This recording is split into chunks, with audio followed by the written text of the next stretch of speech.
Group 1 mains ఫలితాలపైన Telangana high court కీలకమైనటువంటి జడ్జిమెంట్ను వెలువరించింది. ఇప్పటికే ప్రకటించినటువంటి జనరల్ ర్యాంకింగ్ లిస్టును రద్దు చేస్తూ ఆన్సర్ షీట్లను మళ్ళీ కూడా రీవాల్యుయేషన్ చేయాలంటూ కూడా కోర్టు ఆదేశించింది. సో ఈ నేపథ్యంలో ఈ జడ్జిమెంట్ ఎందుకు వచ్చింది, సో తర్వాత గవర్నమెంట్కు ఉన్నటువంటి ఆప్షన్స్ ఏంటి తెలుసుకునేటువంటి ప్రయత్నం చేద్దాం. మనతో మాట్లాడాలనుకున్నారు తెలంగాణ హైకోర్టు సీనియర్ న్యాయవాది పోతిరెడ్డి కృష్ణకాంత్ గారు. ఒకసారి మాట్లాడదాం సార్. మనం చూసాం గ్రూప్ 1 మెయిన్స్కి సంబంధించి ఏంటి అంటే ఎలాంటి అంశాల ప్రాతిపదికన ఇలాంటి జడ్జిమెంట్ వచ్చింది?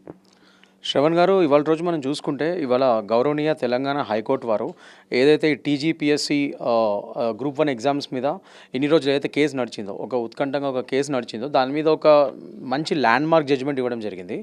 అది నేను ఏంటంటే ఒక విధంగా చాలా హర్షణీయం. అది ముఖ్యంగా ఎందుకంటే చాలామంది ఇక్కడ ఈ కేసు అసలు ఎలా స్టార్ట్ అయిందంటే, ఫస్ట్ ఈ కేసు యొక్క చిన్న పూర్వత్రాలు చెప్తాను. చాలామంది aspirants just like any other government సర్వీస్కి ఎట్లా ప్రిపేర్ అయ్యారో ఏళ్ళు, వాళ్ళందరూ కష్టపడి ఈ ఎగ్జామ్కి ప్రిపేర్ అయ్యి ఈ మెయిన్స్ రాయడం జరిగింది. అందులో ముఖ్యంగా ఇంగ్లీష్ మీడియంకి సంబంధించిన వాళ్ళు, తెలుగు మీడియంకి సంబంధించిన వాళ్ళు, వీళ్ళందరూ కలిసి రాశారు. బట్ ఈ సో కాల్డ్ రిజల్ట్స్ ఏదైతే వచ్చాయో తర్వాత ఈ మెయిన్స్లో, దాంట్లో ఎక్కువ మటుకు శాతం ఈ ఇంగ్లీష్ మీడియం చదువుకున్న వాళ్ళకే ఎక్కువ పాస్ పర్సంటేజ్లు క్వాలిఫై అయినట్టుగా తెలుస్తుంది. తెలుగు మీడియం వాళ్ళు ఎంత కష్టపడి చదివి వాళ్ళ ఎగ్జామ్స్ బాగా రాసినా కూడా బట్ స్టిల్ కొన్ని సబ్జెక్ట్స్, ఇప్పుడు నేనే పర్సనల్గా కొందరు స్టూడెంట్స్ నా దగ్గర కూడా రావడం జరిగింది అప్పట్లో. బట్ నేను వాళ్ళకి కొన్ని అడ్వైస్ ఇచ్చి దాన్ని పంపించడం జరిగింది. దాన్ని ఎట్లా చేయాలి, ఏంటి ఫైలింగ్ ఎలా చేయాలి అవన్నీ చేసి కొద్దిగా వాళ్ళకి ఏ పాయింట్స్ పెట్టాలి అవి నేను కొద్దిగా గైడ్ చేయడం జరిగింది. సో నాకు కొద్దిగా ఈ కేసు మీద కొద్దిగా అవగాహన ఉంది. ముఖ్యంగా ఈ తెలుగు మీడియం స్టూడెంట్స్ ఎవరైతే నా దగ్గరకు వచ్చారో వాళ్ళు చెప్పింది ఏంటంటే, వాళ్ళు ఇన్స్టిట్యూట్లో ఉన్నప్పుడు కానీ ఈ ఆప్షనల్ సబ్జెక్ట్స్ కానీ ఏదైతే ఉన్నాయో వాళ్ళందులో చాలా బాగా మార్క్స్ వచ్చినాయి, వాళ్ళకి టాపర్స్ కింద పరిగణించబడ్డారు ఆ ఇన్స్టిట్యూట్స్లో. కానీ అదే సబ్జెక్టు రియల్గా వాళ్ళు మెయిన్స్లో రాసినప్పుడు they have not even qualified, వాళ్ళు పాస్ కాలేదు సబ్జెక్ట్స్లో. సో ఇది చాలా వింతగా ఉంది. మేము ఇంత బాగా రాసాము, ఇంత చేసాము, నేను ఎగ్జామ్ రాసిన నాకు కూడా తెలుస్తుంది నేను మంచిగా రాశానని. ఇన్స్టిట్యూట్లో కూడా ఎగ్జామ్ ఆ పలానా సబ్జెక్ట్లో నాకు బాగా మార్క్స్ వచ్చాయి, ముఖ్యంగా తెలుగు మీడియం స్టూడెంట్స్ ఈ ఆప్షనల్ సబ్జెక్ట్స్ విషయం చెప్తున్నాను నేను. బట్ అయినా కూడా నేను మెయిన్స్కి వచ్చేసరికి రిజల్ట్ అంతా తారుమారైంది, అసలు మొత్తం రివర్స్ అయింది. అసలు నేను ఎందులో అయితే టాపర్గా పరిగణించబడ్డానో ఇన్స్టిట్యూట్లో ఆ సబ్జెక్ట్స్ నేను క్వాలిఫై కూడా కాలేదు. అది ఇంకా ఆశ్చర్యంగా ఉందని చెప్పి ఇలాంటి ఒక కేసు చాలామంది వచ్చారు ఒక విధంగా. This is one of the example I'm telling. ఇది ఒకటే కాదు, ఇంకా చాలా ఎగ్జాంపుల్స్ ఉన్నాయి. ఇది one of the major example. నా దగ్గరకు వచ్చిన వాళ్ళ గురించి చెప్తున్నాను నేను.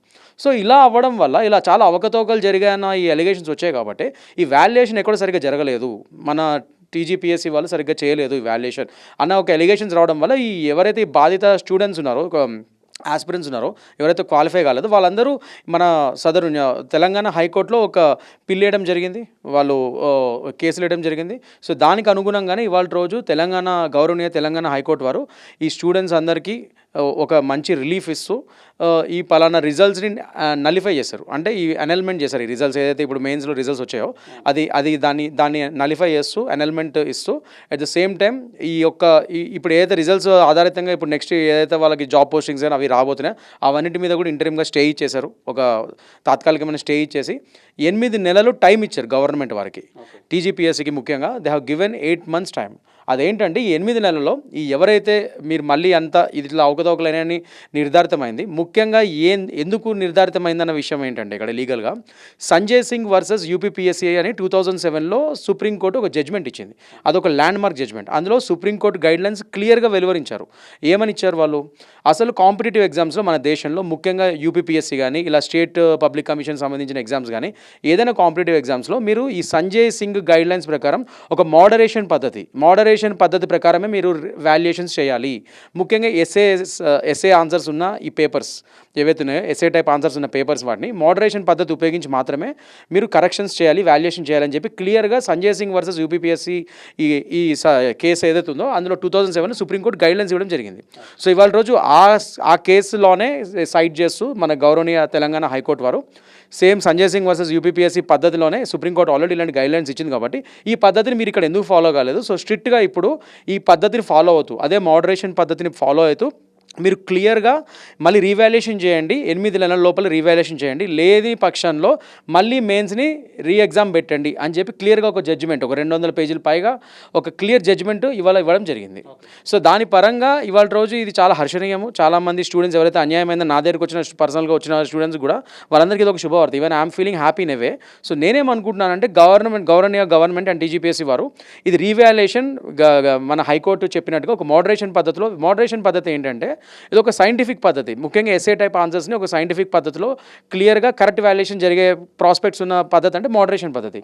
So Sanjay Singh versus UPPSC కేసులో సుప్రీంకోర్టు అదే చెప్పింది, ఆ మోడరేషన్ పద్ధతే వాడాలి అన్ని కాంపిటేటివ్ ఎగ్జామ్స్ కానీ. సో అదే పద్ధతి ఇక్కడ చెప్పారు మన high court. So supreme court already guidelines ఇచ్చింది కాబట్టి మీరు మోడరేషన్ పద్ధతి యూజ్ చేసి మళ్ళీ రీవాల్యుయేషన్ చేయండి, మాన్యువల్ రీవాల్యుయేషన్ చేయండి క్లియర్గా మోడరేషన్ పద్ధతిలో, అప్పుడు మనకు కరెక్ట్ రిజల్ట్స్ వస్తాయి. 8 నెలల లోపల ఇది చేయాలి మీరు ఖచ్చితంగా, లేకపోతే ఖచ్చితంగా మళ్ళీ మెయిన్స్ ఎగ్జామ్ పెట్టడం జరుగుతుంది అని చెప్పి ఇవాళ రోజు ఈ జడ్జ్మెంట్ చెప్తుంది.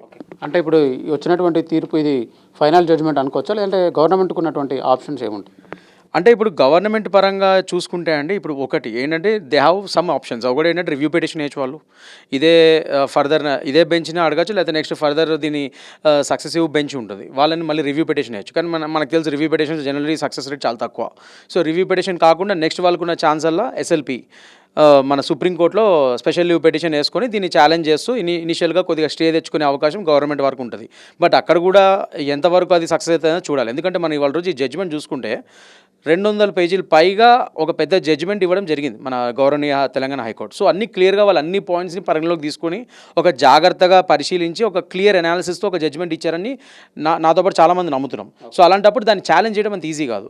So whatever the discrepancies happened టీజీపీఎస్సీలో కానీ గవర్నమెంట్ ద్వారా కానీ, ముఖ్యంగా తెలంగాణ పబ్లిక్ సర్వీస్ కమిషన్ వారి ద్వారా కానీ ఏమైనా డిక్రిపెన్సెస్ అయ్యాయని తెలుస్తున్నాయి కాబట్టి అవన్నీ వాళ్ళు సరి చేస్తూ ఈ 8 నెలల లోపల ఈ రీవాల్యుయేషన్ చేస్తే మంచిది. సో దాని పరంగా అందరికీ న్యాయం జరుగుతుంది. ఆల్రెడీ ఇప్పుడు క్వాలిఫై అయిన వాళ్ళు కూడా ఉన్నారు ఈ ఎగ్జామ్స్ ద్వారా, మరి వాళ్ళ పరిస్థితి ఏంటి? అవునా కదా, వాళ్ళకి ఇబ్బందే కదా ఇప్పుడు దీనివల్ల.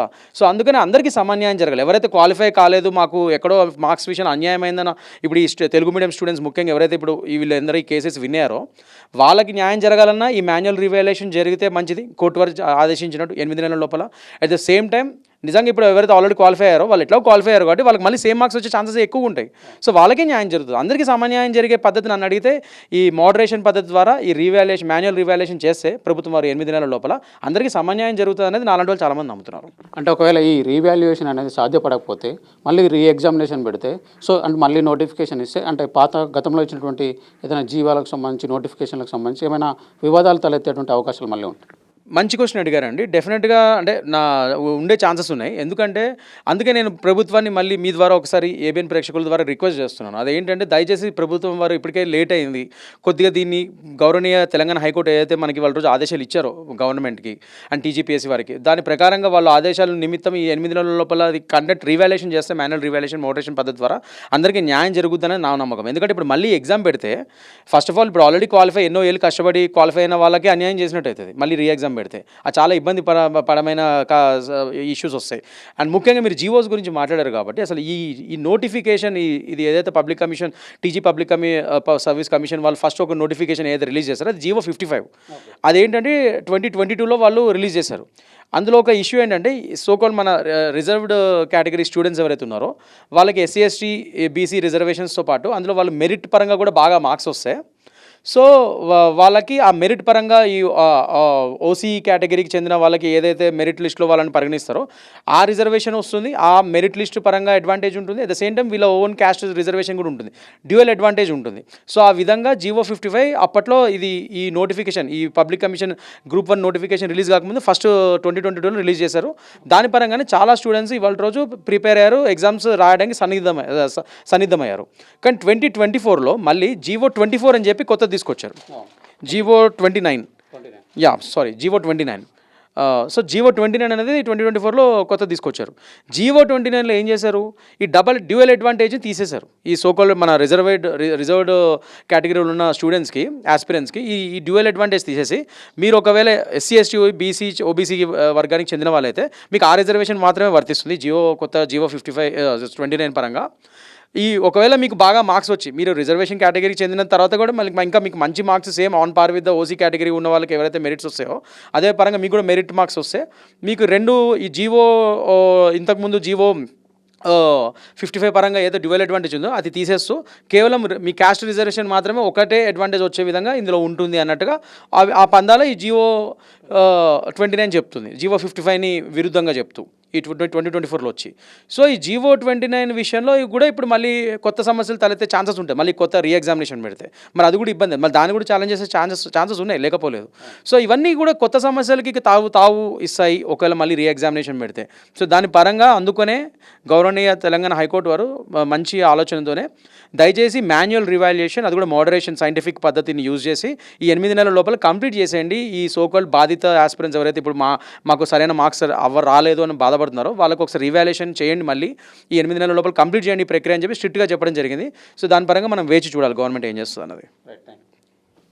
సో ఇది అంటే హైకోర్టు ఇచ్చినటువంటి జడ్జిమెంట్ ప్రకారం అయితే ఎవరైతే ఎగ్జామ్ రాస్తారో, అంటే మెయిన్స్కి సంబంధించి ఎవరైతే ఎగ్జామ్స్ రాస్తారో వాళ్ళందరి పేపర్లను కూడా రీవాల్యుయేషన్ చేయాలి. ఒకవేళ అది సాధ్యపడకపోతే 8 నెలల లోపు మళ్ళీ ఎగ్జామ్ని కూడా కండక్ట్ చేయాలని హైకోర్టు అయితే చెప్పింది. ఇక ప్రభుత్వానికి కూడా రకరకాల డిఫరెంట్ ఆప్షన్స్ ఉన్నాయి. ఏదైతే జడ్జిమెంట్ వచ్చిందో దానిపైన రివ్యూ పిటిషన్ వేసేటువంటి అవకాశం ఉంది. అంతేకాకుండా సుప్రీంకోర్టులో ఎస్ఎల్పి కూడా వేసేటువంటి అవకాశాలు కూడా ఉన్నాయి. సో ప్రస్తుతం అయితే హైకోర్టు ఇచ్చినటువంటి జడ్జిమెంట్ ప్రకారం అయితే సో రీవాల్యుయేషన్ అనేది కంపల్సరీగా చేయాల్సిందేనని హైకోర్టు అడ్వకేట్ కృష్ణకాంత్ గారు అయితే చెప్తున్నారు.